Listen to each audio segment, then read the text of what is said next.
দেও গো বাহাদুর দেও দেও গো দেও কি দেব? তোমাদের বাড়ি মনে মিলাদ শুনলাম।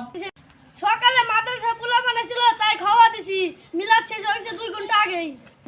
আরে আমি জানি তুমি যে লোকের লোক ওই মিলাদ শেষে ওই 2 খান মাংস আর ওই অল্প ডাল রাখে দিছাও ওইটুকুই দাও আমাকে অল্প একটু দিলি হবে না দাও। আমার দেহ তো টেনশনে পড়ে গেল। ওই পাশে আমাকে রাজু কইলো যে তোমাদের বাড়ি মনে মিলাদ তোমাদের বাড়ি মনে খায়া গেছে। তাও এসে কইলো কি আমি তোমার সাথে করে খাসি করবানি আর লাস্টে করে পেট পুষে দিবানি। তাই করে দিলাম।